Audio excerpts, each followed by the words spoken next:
Good morning, everybody. This is Lorraine, Alternative Homesteading. Newcomers, welcome to the channel. Thank you for subscribing. Please like, comment, share. You can comment down below. It helps the channel grow. I wasn't going to speak about this topic today, but I received, excuse me guys, you're interrupting. They're literally like a bunch of 2-year-olds. As soon as I get on the phone, they start yapping. So I have a new topic just for now. And this is a shout out to James. Thank you, James, for sending me the email. Some people will love this one. How to keep the national security morons from breaking into your house. How to prevent national security morons from breaking into your house. The FBI national security morons can blank one camera, and police can say it's plausible deniability, but when 3 cameras have the same blank spot at the same time, and you have a problem with people entering your home at that time, it is no longer plausible deniability because you have undeniable proof that someone disabled 3 cameras covering the same span of time. Now think of ways that can happen. It's very highly unlikely, allowing you to say it's impossible. And folks, just for the record, this has happened to me. When I lived at 52 Sutton Drive in Manalapan, New Jersey, my cameras were frequently blacked out at times when my house was broken in. And I have to tell you that I had a security system that was centrally monitored. I had back then a hardwired security system that was backed up to, what do you call them, a recorder that was upstairs in a closet in a locked box. I also had Arlo cameras all over the place. I think I had 10 of them.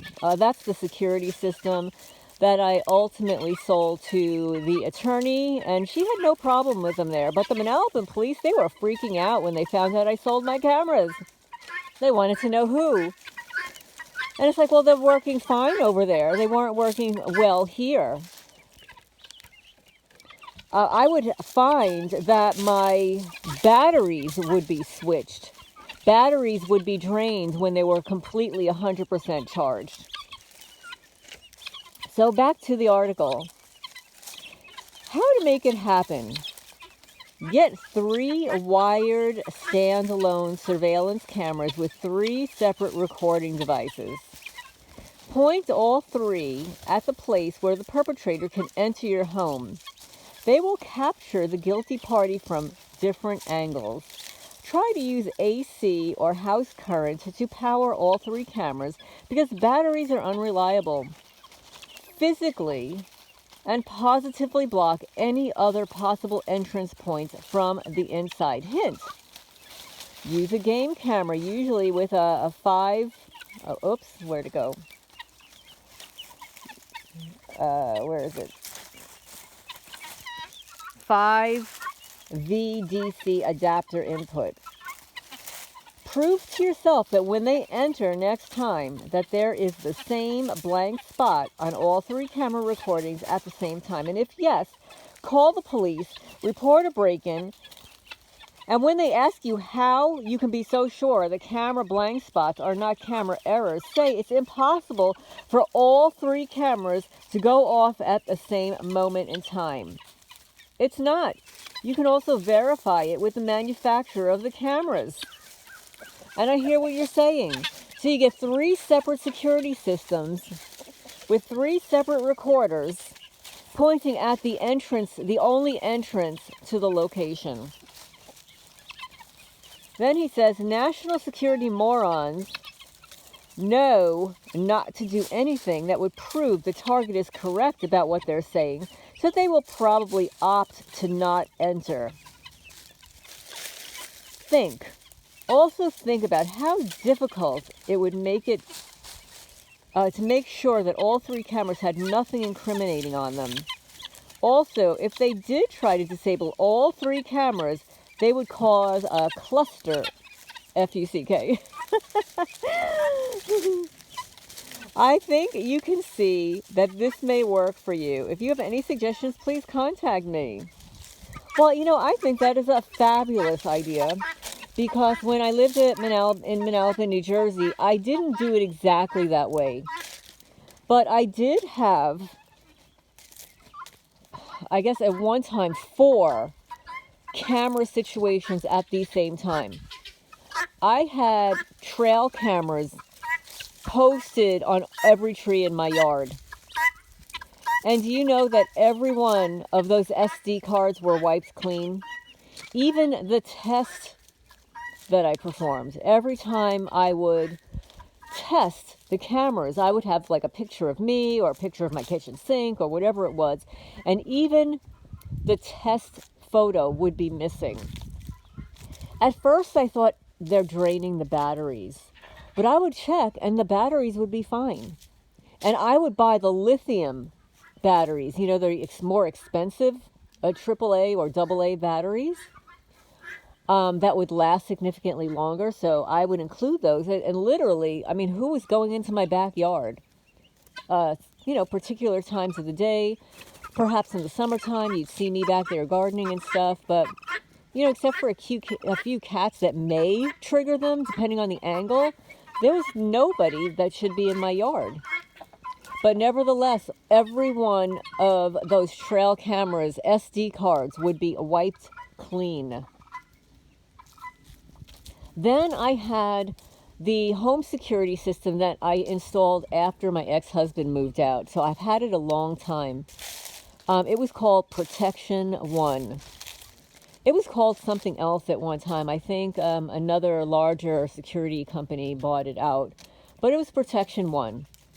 So I had every door, all the windows hooked up to this security system.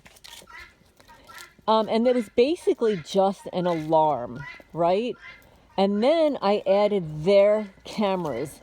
I had a camera at the top of the addition in the back of my house pointing to my entire yard. You could literally see my entire yard. Then I had one installed in the middle of my driveway. I had one on the side of the house. Okay, this is all being centrally monitored. And the centrally monitored would completely black out. I had them to my house so many times, reporting that my cameras would be missing footage for days. And honestly, I was so busy. I'm still busy. I don't have time to check my cameras every day and every slide and every whatever. I just don't. Most people don't. Unless you've got 2 people in the house, somebody's doing one thing and then another person is checking the footage. So I had that system, okay? So I had the trail cameras in the backyard, all over the yard, and all the trees. I also had trail cameras at my cat colony on the other side of Manalapan at the Pine Brook Care Center, where I cared for those colony cats or colony of cats for 16 years with written permission from the building manager. Okay, his name was Brian Paniff. I had written permission from Brian Paniff, who has subsequently retired from there. He's a young man, but he retired from there. But the perpetrators did get to him also with a slander campaign to push me out. I don't know what they said to him, but suddenly he turned against me too after my relationship with him for all those years.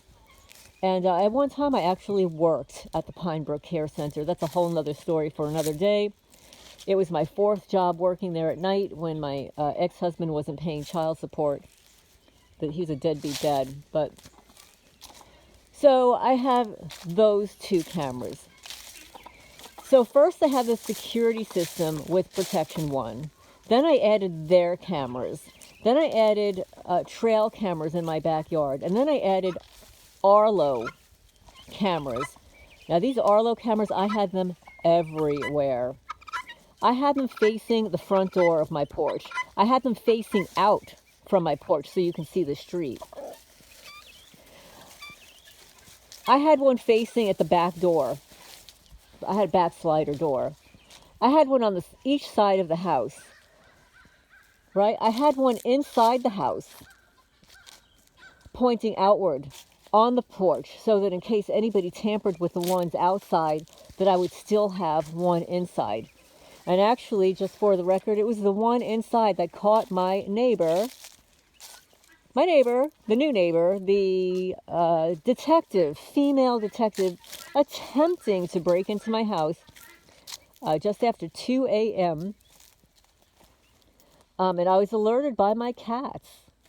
Yes, folks, my cats were sleeping with me, and suddenly all the cats on the bed, and I was starting to go into that, REM sleep. But my cats woke me up, and, like a nervous mother, that something's wrong with her babies. I woke up, and I hear somebody with a key in my front door going click, click, click, click, click, click, attempting to get in. That person could not get in because not only did I have a bar on the door, I had new deadbolts. Oh, and by the way, she had a key to my new deadbolts. Imagine. I changed the deadbolts 3 times, and she had a key to my new deadbolts, which were supposed to be, of course, pick-proof, whatever, but she had a key. But she couldn't get in, not only because I had a bar on the door, but in front of the bar, I had a piece of furniture that was filled, you're going to laugh, folks, filled with dozens and dozens of cans of cat food, heavy cans of cat food and cans of other things. Yes, it was quite a chore, like getting to bed at night and unlocking the door in the morning, which is actually for all targeted people. Just think about it. It's a fire hazard to have to lock yourselves in so securely. And I've done it with one portion of my house. It's locked in. I mean, they'd have to break down the door. I actually have a steel security door. Steel. On top of a steel door. On top of deadbolts.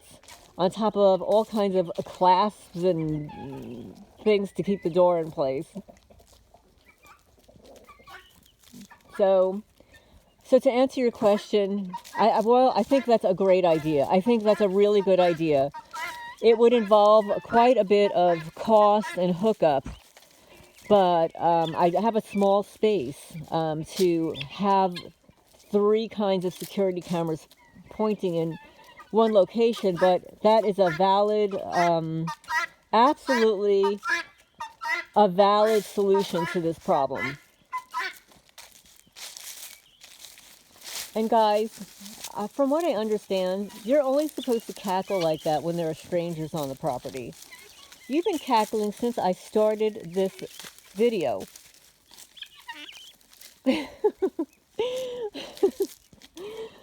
So that's, I don't know if you've got any comments down below on how you would do it. How would you catch these criminals and be able to report it to the police where they take it seriously? Because I'll tell you folks, it didn't matter what kind of evidence I presented to the Manalapan Police Department. I even had a witness who was a security consultant, not a security consultant, what do you call it? A network security forensics person. So he has the knowledge that he is able to testify in a court of law, and he's a technology person. He does that for a living. And he's the one that installed some of my cameras. And he was present at one of my incident reports to the Manalapan Police Department. The Manalapan Police Department failed, intentionally did not include his testimony into the report or that he was even present. Yes, folks. Tells you how corrupt those little criminals are when they're trying to set somebody up. Like the time they set up my neighbor to complain about me while I was walking on my own driveway. Yes, folks, my new neighbor was put up to saying that I cursed at her while her infant baby was in the car. First off, folks, her infant baby was not in the car. She intentionally walked outside, opens up the hatchback of her car. Now, if she had a baby in there, she had a baby stuffed in the hatchback trunk of her car. There was no baby out there. I didn't curse at her. And let's say I even did. If she has an infant, is her infant going to understand a word I say? No. But nevertheless, I did not curse at her. In fact, I completely ignored her when she... Ow! Oh my goodness. They're so bad. Stop that. They just nipped at me. So this is the way they set you up for a false report. And even when I presented evidence to the contrary about my neighbor and about my neighbor harassing me by vandalizing my property, they completely ignored my side of the story. They completely ignored my typed, written, documented proof or the certified letter that I had sent. Completely ignored it. And of course, they ignore all of my FOIA requests. Completely ignore the FOIA requests. So I have tried those things, but I do think that it's a good point. If you have 3 separate individually recorded systems pointing at one location, and that's the only location they could get into, that could possibly work. And I'm going to think about that. So thank you so much, James, for it. If anybody else has some comments about what worked for them, the problem I have here is that the property is so large and there are so many places for these criminals to hide. And they do hide. They have a changing of the guard. And what I've noticed is that my front security camera will become disabled and spin around, and the eyeball will turn down when one of these criminals is around. Oh, I found the battery they stole from my digital recorder, folks. Check it out.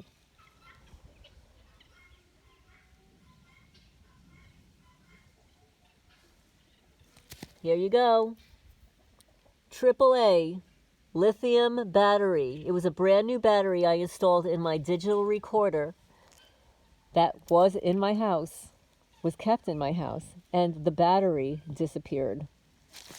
I guess they had to throw away the evidence, make it look like the plausible deniability, like, oh, she must have dropped it outside. So there you go, folks. You got some evidence, real time. Oh, and by the way, I tried to go live. I don't know, it was a couple of days ago. I'd never done that before.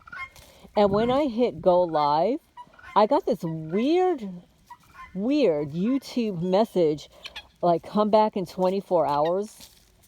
And it's like, what? I'm trying to go live. Why would I wait 24 hours to go live? It defeats the purpose. If anybody has ever experienced that, please leave a comment down below. I'd like to find out if that was done because my channel is intercepted by these criminals, or if this is a bona fide YouTube error message. But I'm going to sign off for now, get some things done, and there are a lot of things I want to record.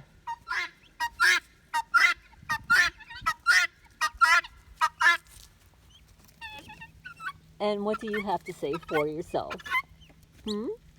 If you just want attention?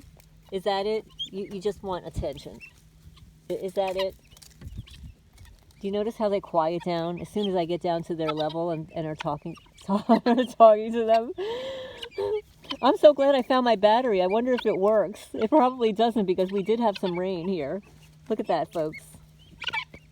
That's my battery. Lithium ion battery. New. Well, it was new before it got rained on and thrown. And the weird thing is, I have walked back and forth from that location that I just found it. Oh, probably dozens and dozens of times. And they probably just threw it there. You know, what do they... I have a question for you folks. What do you think they do with all the objects they steal? I'm really curious, and I'm not talking about like the new things that they steal in the box, like my noise muffling earphones or my brand new solar flashlight. What do you think they do with the older things, like my sports bra, my panties? What do they do when they steal one shoe, one glove? What do you think they do with that stuff? I'm curious. Give me your comments down below. And if it's also happened to you where they have stolen one of something, like one earring, one sock, which is a frequent occurrence. So anyway, we're going to hope you're having a good day. We've got lots of leaves. Hopefully, I'll have somebody here to help me blow these leaves in different directions so that I can burn them, rake them up and stuff. But I hope everybody's having a good day. Please leave your comments down below. And thank you so much for some of the topics. I will address the topic on resilience and strength because it's something that we all need during these really trying times. And if you don't, if you believe that you don't have it naturally, there are so many things that you can do to muster up the strength and resilience to press forward during these very trying times that we're all experiencing. Like refocusing your attention from the problem sometimes when you get a new problem like this. Do you see them, guys? Or here's another distraction. Well, this is Lorraine, Alternative Homesteading, signing off for today.